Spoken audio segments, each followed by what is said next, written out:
कई बार बच्चे स्कूल जाने के लिए नहीं जाने का मन होता है तो कहते हैं पेट में सिर दर्द हो रहा है, कुछ बच्चों के पैर में भी सिर दर्द होता है। अब इसका भी कोई इलाज है तो बता दीजिए आप।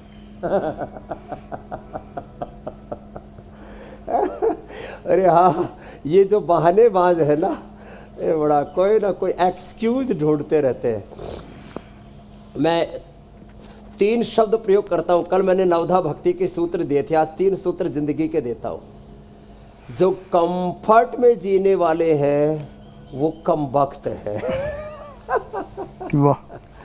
जो हर चीज का क्रेडिट खुद लेना चाहते हैं, क्रेडिट लेना और क्रेडिट लेना, जो उधार का खाना चाहते हैं, यावत् जीवित सुखम जीवित ऋणम कृत्वा घृतम पिबेत भस्मीभूतस्य देहस्य पुनरागमनम होता है।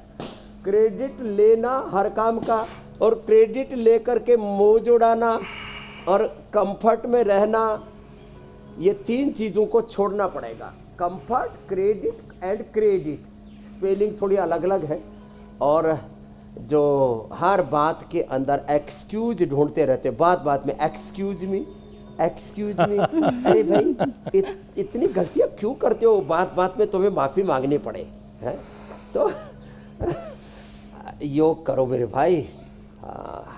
और देखो, ये जो मेरुदंड के लिए भी है ये, और ये सिर दर्द के लिए भी, इसका central nervous system, peripheral nervous system बहुत ज़बरदस्त असर पड़ता है। इसलिए रोज हम भुजंगासन और ये मृकटासन तो करवा ही देते हैं, कभी सिर दर्द भी नहीं होगा जी। और हाँ, इससे सिर से लेकर के पैर तक दर्द नहीं होगा। एड़ी वाला दर्द, सिर दर्द, पेट दर्द, और कुछ कहते हैं, कुछ ना कुछ बहाना बना लेते हैं।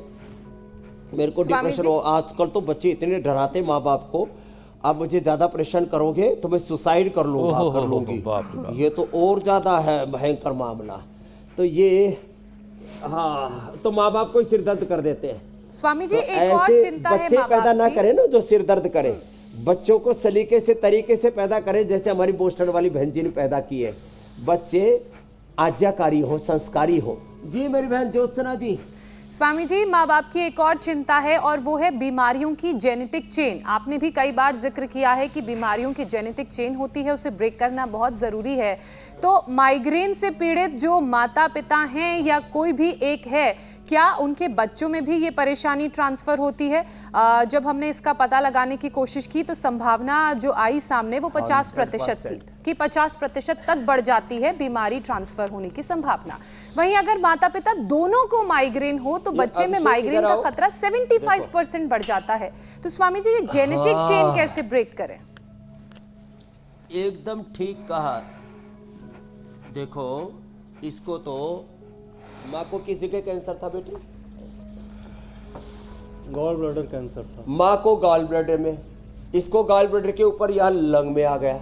इसने कितनी देर कपालभाति किया? 6 घंटा 7 घंटा। 6-7 घंटा। और अब क्या हाल है वो कैंसर वाली गांठ का? बढ़िया हो गया, बढ़िया हो गया मेरा। क्या काम करते हो? ESIC में कर्मचारी राज्य बीमा निगम वाराणसी। ये बीमा निगम में है, इसका बीमा हमने कर दिया योग आयुर्वेद से। वज्रासन में बैठो, अनुलोम विलोम करो। कपालभाति तो अच्छा करते ही हो, अनुलोम विलोम करो।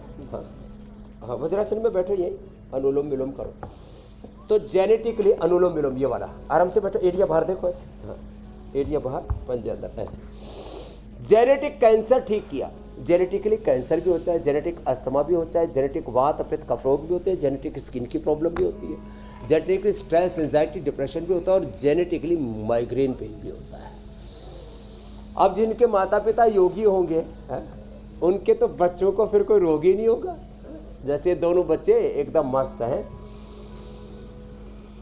तो जेनेटिक चैन को तोड़ने के लिए एक तो योग में आसन प्राणायाम के साथ ध्यान भी करना पड़ेगा, और योग युक्त आहार विचार वाणी व्यवहार स्वभाव संबंध आचरण, योगमय जीवन जीना पड़ेगा।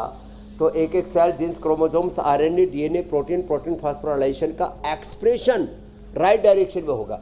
एक्सप्रेशन जैसे बीज से वृक्ष होता है ना, हमारे भीतर ये जो एक एक सेल है वो एक एक बीज का काम करता है, और उसका एक्सप्रेशन यदि राइट डायरेक्शन में होता रहे तो न तो माइग्रेन पेन होगा, न आंखों की समस्या भी जेनेटिकली होती है, कानों की समस्या भी जेनेटिकली होती है, हमारा चेहरा और हमारा चरित्र भी जेनेटिकली होता है। जैसे माँ बाप का चेहरा मोरा होगा, बच्चों का होगा ही, क्योंकि जैसे बीज वैसी फसल, चाहे आदमी की हो या कुत्ते गधे घोड़ों की हो। घोड़ों की भी जो नस्ल है, अब आदमी की नस्ल और अकल दोनों ही जेनेटिकली होती हैं और बीमारियां भी होती हैं। तो प्राणायाम करने से राइट डायरेक्शन में हमारा एक्सप्रेशन होगा। 4 बातें कह देता हूं Jyotsna ji. Expression, divine expression, complete divine balance, rejuvenation, divine transformation and achievement of life divine. हम हायर कॉन्शियस में, योग चेतना में आ जाते हैं तो पूरे जीवन का रूपांतरण हो जाता है। दूसरा जन्म हो जाता है योग से। एक जन्म मां की कोख से और दूसरा जन्म योग से हम पाते हैं। ये जन्मना जायते सामान्यः, सब जन्म से सामान्य पैदा होते हैं। संस्कारात, योगात, पुरुषार्थात द्विज उच्यते, दूसरा जन्म हो जाता है योग से।